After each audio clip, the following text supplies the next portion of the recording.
Hi, Misha here, and for years we've had an opportunity to have FB-Radom Beryls, and whenever people have asked, I've recommended.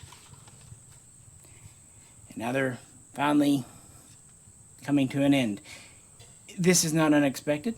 It's something that folks have asked about. Of course, I'm not the first to break this news. It's something going on. I was on vacation in August, but thought we would kind of look back, talk about the Beryl. This is the 762x39 version, the M762, and I've kind of got it set up with old style furniture. This is the WZ96B style front grip and rear and stock. They haven't made this side folder in almost 2 decades. So, even put a late style, or early style rather, manual versus automatic latch. I just had fun with it. Yes, it is Beryl, not Beryl.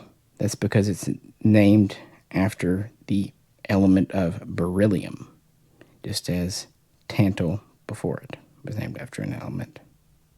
So we're going to test it out, just to put a few more rounds to this, and just reminisce, retrospective, on the whole FB-Radom Beryl series. First imported by IO was the Archer, then long absent with a failed attempt by Radom USA, and then finally brought to the market around 2021 by Arms of America and distributed by Atlantic for many a year.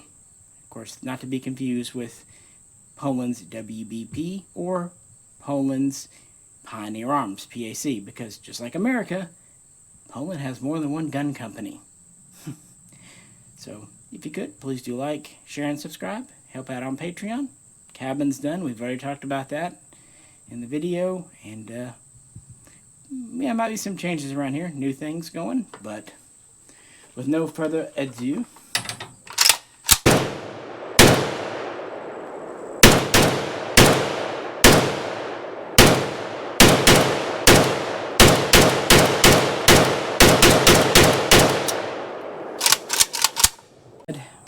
let's talk about the good old Beryl. Why I've recommended them so many years, their unique features, why they're going away, if you don't already know, why we were lucky to get them, and how it was even a product that IO couldn't screw up, although AOA has done a much better job. And it does go all the way back to this firearm here, the Polish Circle 11 at the time, the ZM factory, and Radom Tantal. At least that was the code name for its development. It was adopted as the WZ88. And honestly, the Beryl isn't a whole lot more than a modernized and rechambered Tantal. And the Tantal, yes, was adopted in 1988. But even it goes back further. Development goes to at least 1981 and was based on the original AKM, known in Poland as the KBK AKM. So this is all based on that technology, going all the way back to the Soviet Union in 1959. And it uses a lot of the same gear and equipment. 30-round steel mags were originally made for it, of course scaled down for 5.45, but based on the AKM, and it even took the same standard bayonet. It's pretty easy to ID the Polish bayonets because they don't have the saw teeth, otherwise standard AKM. And notice this very long muzzle device. That's because grenade launching, rifle grenade launching, was important, although these could also support the underbarrel WZ74, which is why they have this throw lever here to quickly remove the handguard. This is a standard 16 1/4 inch barrel. It does have a neat little lug here for the optional light bipod, carried on the side of the 4-cell pouch, kind of borrowed from the M16A1. Unique synthetic handguards, and side folding buttstock copied from East Germany and Romania used a pattern as well. Standard 1mm stamped receiver, 2 rivet trunnion, and it does have the same kind of manual slide lock in the back. It slides up and down to lock your top cover on for rifle grenade launching. We first saw a version of this with the WZ-60 grenade launching version of the milled AK. The Tanto was eventually adopted after many years of delays, only in time for communism to fall. Beginning in 1989 in Poland, it would continue, of course, when in 1991 the USSR itself would break apart, and by 1993 Russian troops were finally off Polish soil.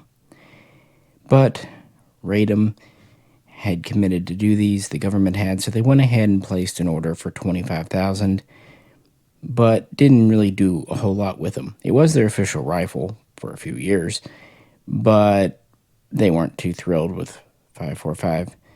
And so there's only really one version of the Tanto here. Development pretty much stopped right as it was adopted, with maybe one of the only important things.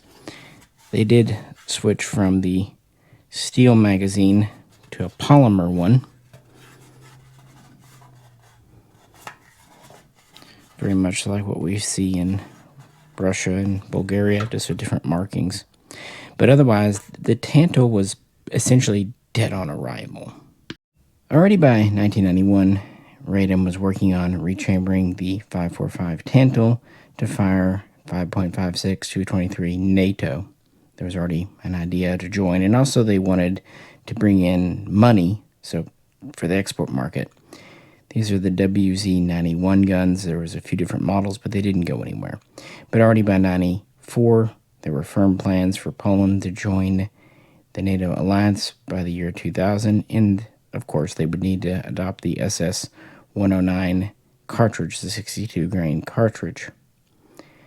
And they would just declare the Tanto obsolete along with its cartridge and put the AKMS back into substitute standard with the 7.62 cartridge, even doing one final run of AKMSs around 1995. And afterwards, they would be focusing on the new 5.56 caliber Beryl, as the code name for its development project was. One reason the Beryl was so heavily based on the Tanto was they had about 9 months to come up with at least some working prototypes, which they did. They had just under a dozen ready by the end of 1995. They were submitted for initial testing at the beginning of 96. The military gave some feedback, and in August of that year, a second batch was ordered with a few minor improvements. These were delivered by January of 97 and accepted for service about half a year later, being adopted as the KBS WZ-96, later to be 96A as variations would come along. And it really was just an updated Tanto, but it was purpose-built for 5.56, not just a straight-up rechamber. It would have an 18-inch cold hammerforged chrome line barrel with a 1-in-9 twist. That way it could fire not only SS-109, but also older M193 55 grain if necessary. And in my experience, does it quite well. Archer go.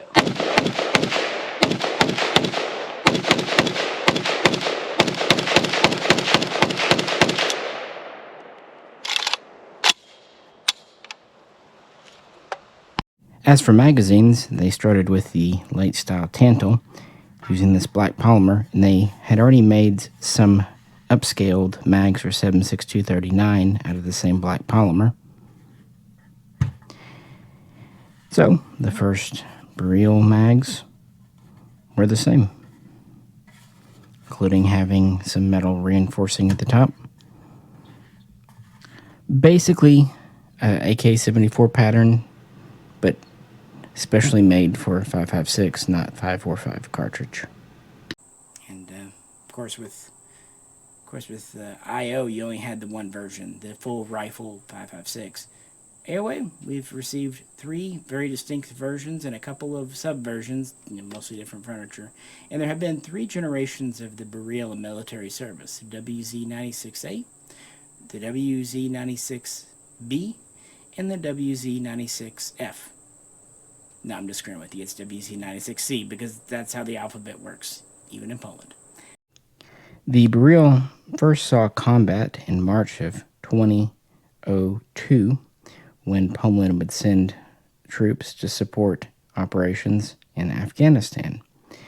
And then a year later, they would send troops into Iraq to support operations.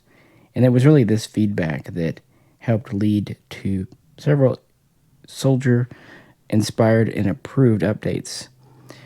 The B model was kind of ad hoc. It was the first to feature rails, a foregrip, some other things. The C model would take several years longer, but would have more purpose-built and modernized accessories to boot. Just in case you were wondering why I did not bring out the 5.56, the standard Beryl, or rather Archer, I brought this one out, it's because Fox had already tried out this gun, and I don't recollect him having fired this one before. Could be wrong, but yeah, just trying to mix things up a little bit. Let's let Fox try the Beryl.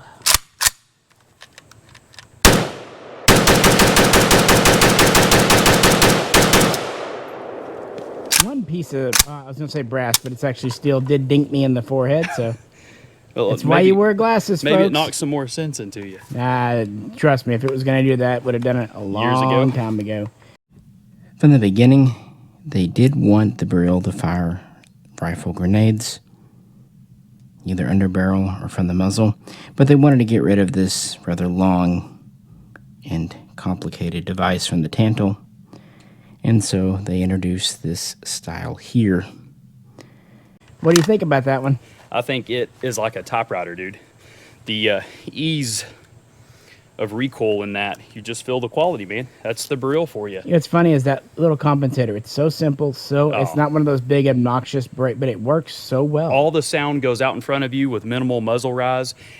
This muzzle device, there was a batch that were U.S. made, and they made them perfectly to original specs, except they mirrored them. They put the ports canted to the left versus the right. So this, like many of the earlier guns, came with those. So I swapped that out and put on the correct right canted one. And the reason they do that is to check your recoil, especially for right-handed shooters, but also just because of how the bullet twist comes out to compensate for that. It's the same reason that AKMs have slant brakes.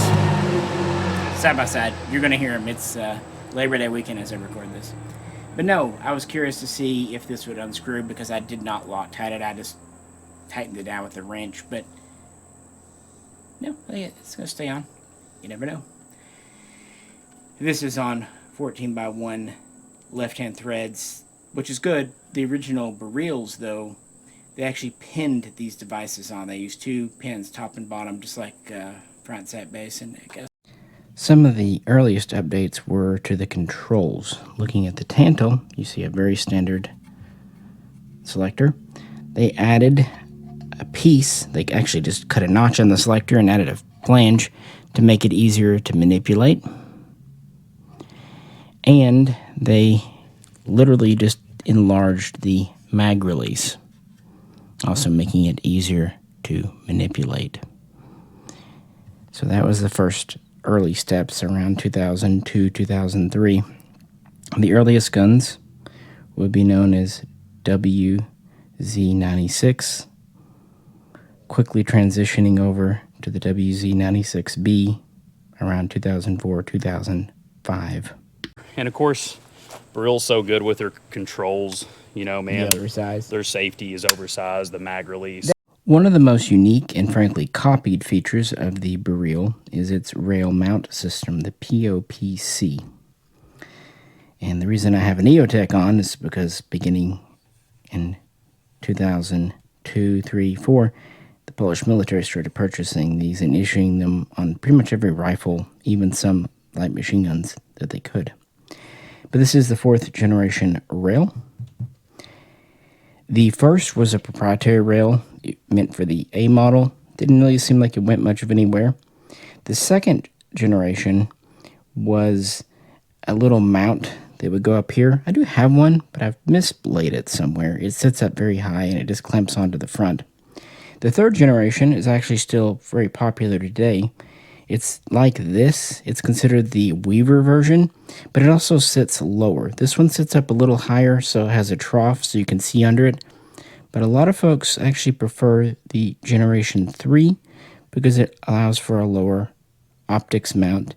And on a civilian gun, having your sights occluded isn't that big of a deal. And these do have a throw lever for quick detach, and they do return to at least Battlefield 0 even after cleaning. Optics mounting was always important to the Polish government when having Radom design the new rifle, and that's because of the selector system. Notice here on the Tantle, we have this on the side. It's just a dummy one, YouTube.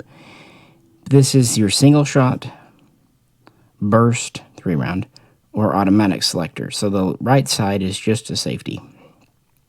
But having this here, where the standard AKM Combat Warsaw Pact rail would go, complicates things. They did have a few Tantles with rail mounts for night vision, but they weren't terribly successful. Now, this one from AOA doesn't have the side selector. Oh well. But here we do. And this is the improved ergonomic version, which was actually a very early feature adopted about the same time as the selector and mag catch. But yeah, having that taking up the real estate on the side meant you needed something better up here. And this gives a longer mount, especially when you have all this.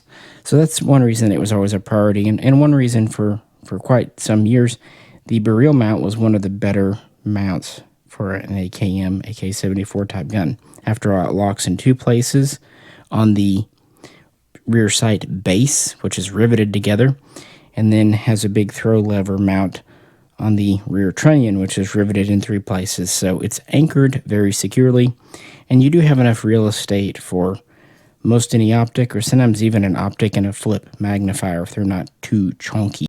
Beryl.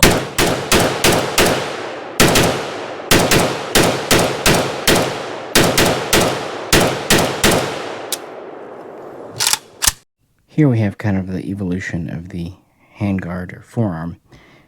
And note, the mounting system goes all the way back to the Tantle, the same throw lever. But of course, the Beryl got rid of this. This was the original pattern of plastic handguard, although it does have a metal bracket underneath for a grenade launcher. People often ask what that's for. That was used on the A model. With the B model, they literally took that same handguard mold and just cut it down at the factory and applied a second pistol grip. At this point, they're using essentially the same style of slightly oversized pistol grip seen in late model AKMs made in Poland, and they're putting on a couple of polymer side rails. And then around 2008, FB-Radom would start working with updated furniture, and that would become the WZ-96C in 2009, adopted in the Polish military. And while several types of handguard were tried out, this is the one that seemed to stick. This metal quad rail with a QD foregrip, and also, for that matter, by this time we have this so-called ambidextrous ergonomic pistol grip. And frankly, these types of grips and controls really do improve the shooting experience over the old school, even if Bakelite does look cool as hell. Thing about having a bottom hand grip that's attached to the entire piece, that just, it's really easy to secure. What about the buttstock? Well, this has the wire poker style. This side folding style somewhat based on the Swiss and the Israeli patterns. It does fit a standard AKM rear trunnion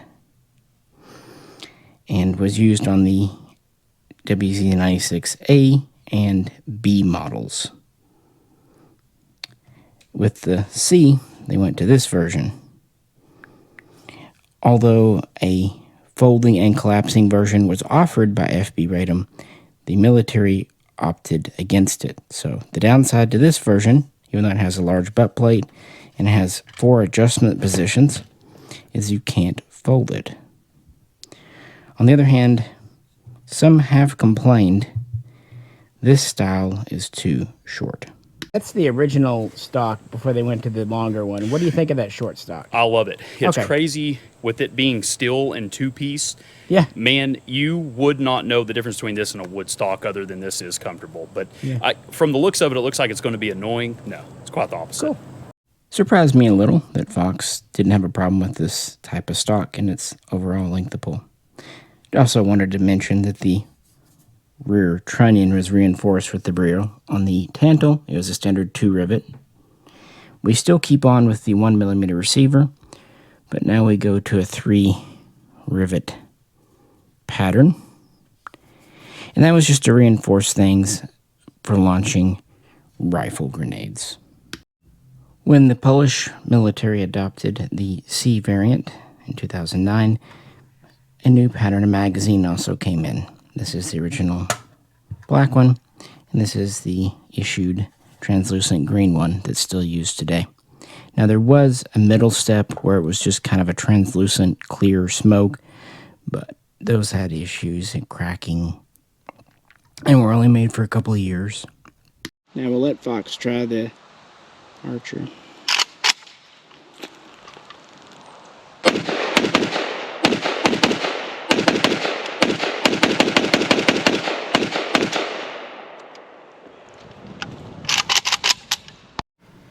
This version of the Beryl, the Archer, is really quite interesting because it's one of the few true mil-spec 5.56 AKs to ever be imported. A lot of them we've had in the past were commercial guns, like the Chinese and the Romanian. And that's also why it works so well. It has good magazines. Even though these don't have metal reinforcements at the top, they are plenty durable for their expense.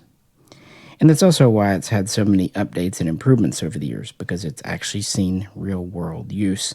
Whereas a lot of commercial guns, even if they have a bug or two, they rarely get worked out.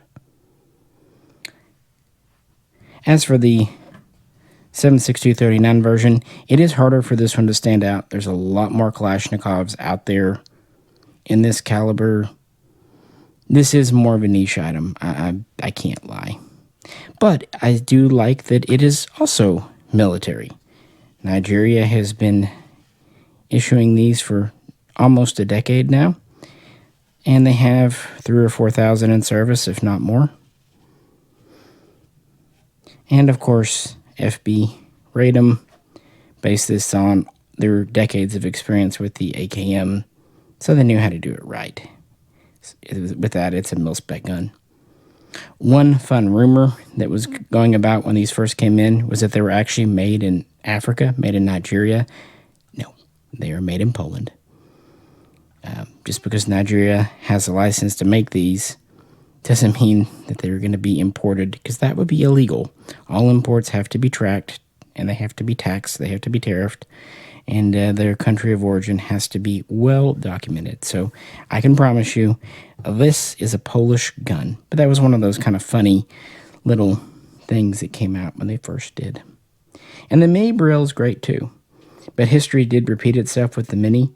People often overlooked them, even when they went on sale for $1,000, kind of like with the Archer. And then when they disappeared, that's when they started wanting them. But the Mini is cool. And it has its own roots with the Onyx and all that fun stuff. The Beryl, the WZ-96, was much more successful within Poland compared with the Tantle, the WZ-88. In fact, they would purchase about 86,000 all told, and the police would eventually adopt it as well, and Radom would make over 100,000 for various contracts and what have you. So it was a successful design. Heck, if you really want to trace history, the first semi-automatics based on Kalashnikovs that the Radom factory designed go back to the 1980s, and not long after the Beryl was adopted, they had a sport version because firearms ownership and sport shooting is popular in Poland. So with all that said, and how successful it's been, at least relatively speaking for a modern gun, why are we lucky to have it, and why is it coming to an end? The Beryl is simply old, and it's simply designed around old-fashioned manufacturing techniques. Now, FB has done an admirable job of updating the Kalashnikov here. I've often said that the Beryl is kind of the pinnacle of updating an AK, where it's still an AK. If you go much further, it kind of ceases to be one. But about a decade ago, its replacement was well underway.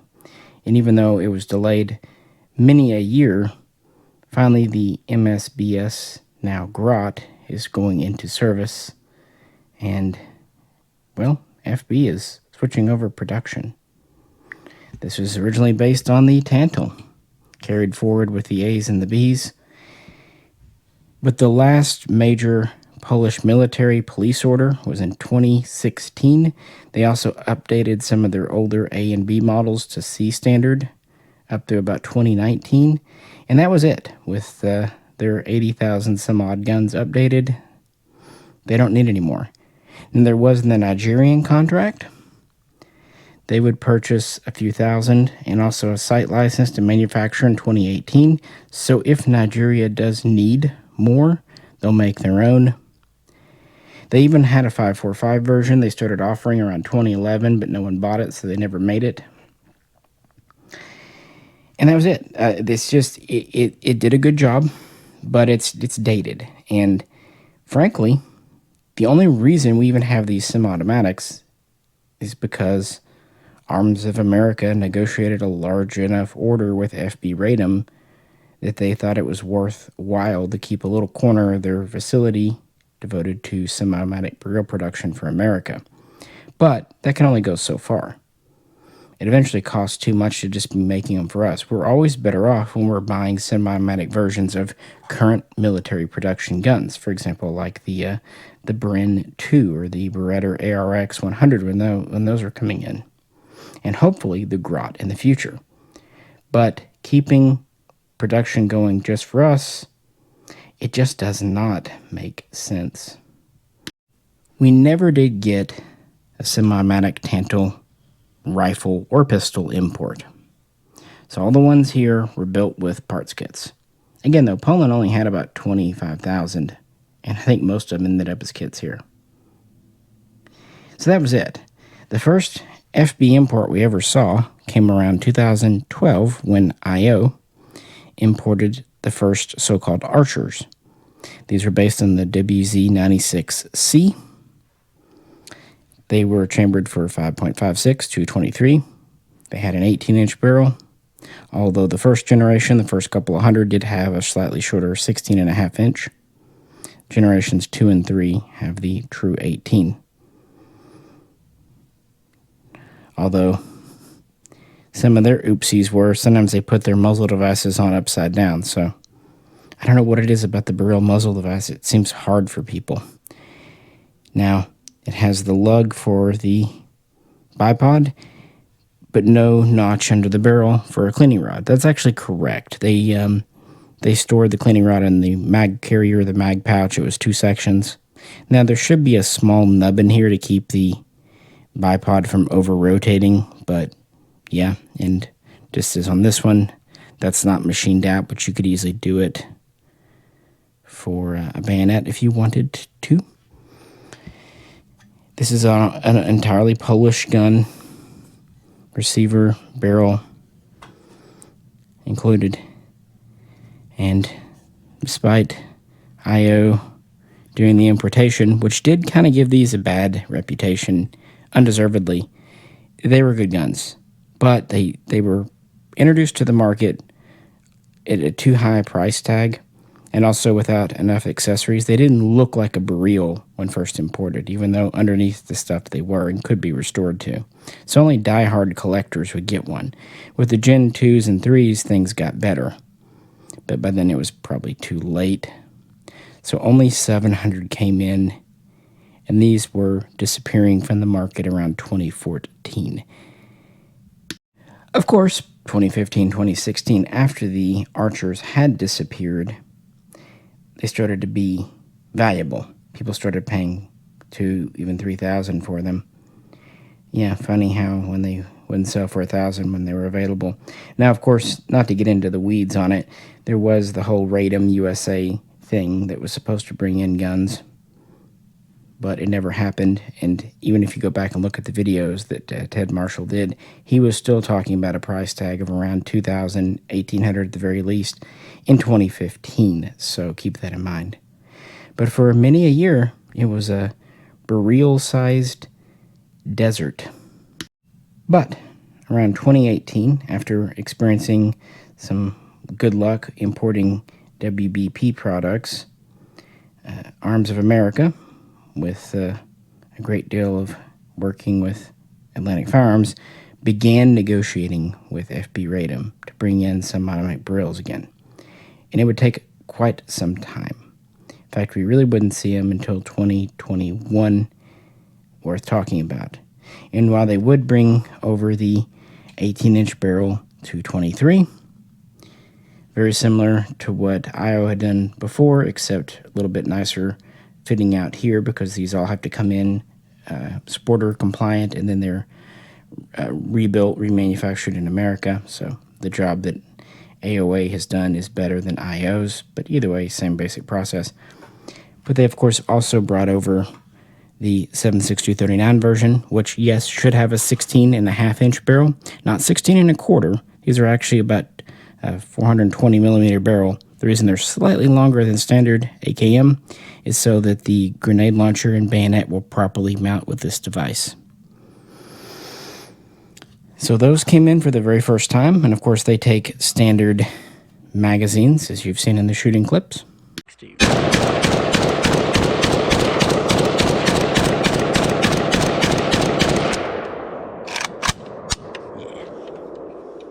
And we'll put a Polish one in. It's worth pointing out that Nigeria actually uses theirs with metal mags, but plastic polymer seems more appropriate for either one. And of course, there's also the Mini Beryl pistol based on the WZ96 Mini Beryl, the KBK, whereas this was the KBS. But I decided to leave that one out of this video just to kind of keep things going. So we do get all three current production variants. Unfortunately, the older furniture like this, it hasn't been made since around 2009, 2010, so it's pretty much just surplus. Most of this came from Robert RTG years and years ago, including the older style rail mounts. But now the Beryl itself is just dated technology. What are you going to do? Time moves on, guys.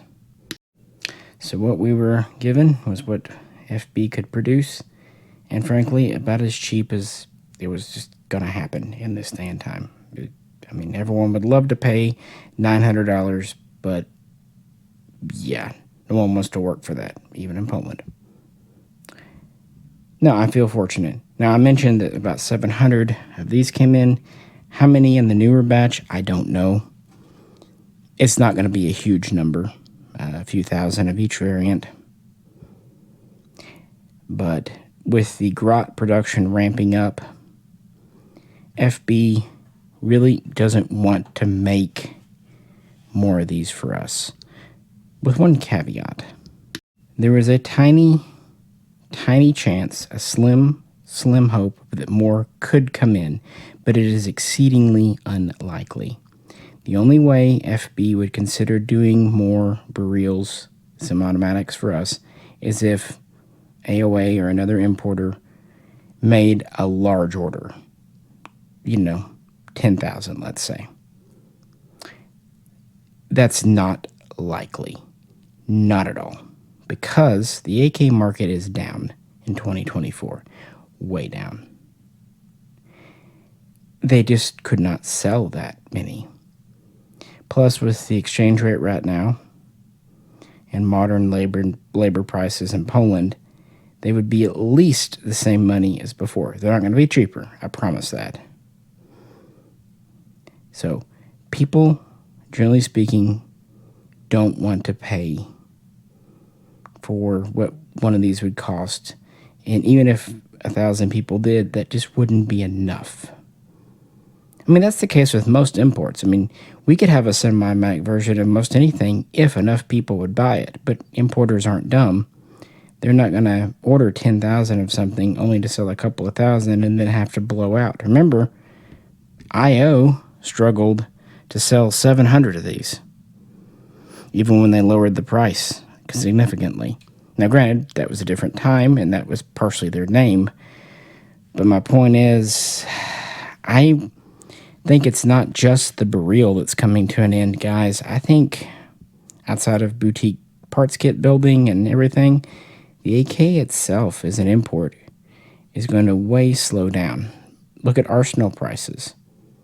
Look at even Wasser prices. They are going up, up, and up. And that's because this technology is old.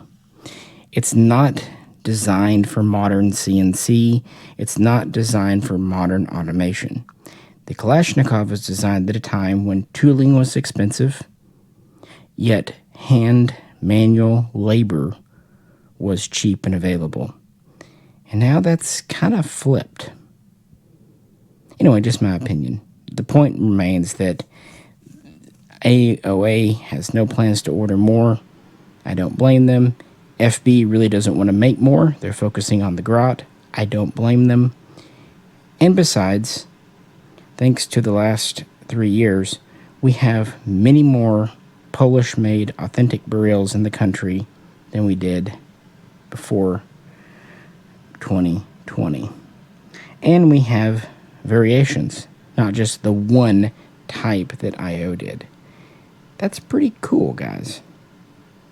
And it's also kind of why I kitted this one out with the older style furniture, just for fun. Because I do like the kind of original Beryl look, and kind of happy that Fox found it pleasant to fire. Let's see about the fireballs.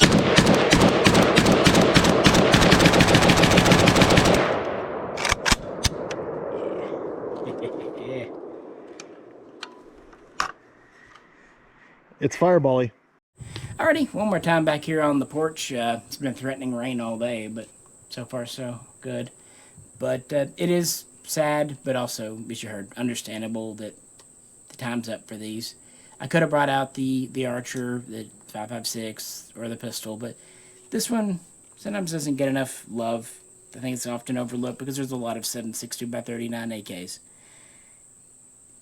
One day maybe I'll machine out the bayonet lug here. It doesn't super bother me, but one day it does have the lug for the bipod. That's pretty cool. But no, it was a good run. Now, the real question is, hopefully, please, we'll get the Garrote, formerly the MSBS. I know a lot of people have asked about it, because that's what FB-Radom is on to today. But we'll find out. Like I said, if you're good, please do like, share, and subscribe. Like to help out on Patreon. Check that out.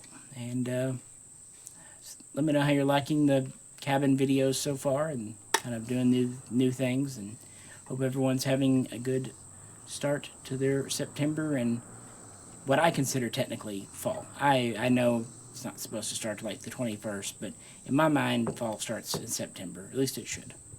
Maybe I'm just ready for the heat to be over with. Let me know. This is Misha. Catch you very soon. Next time.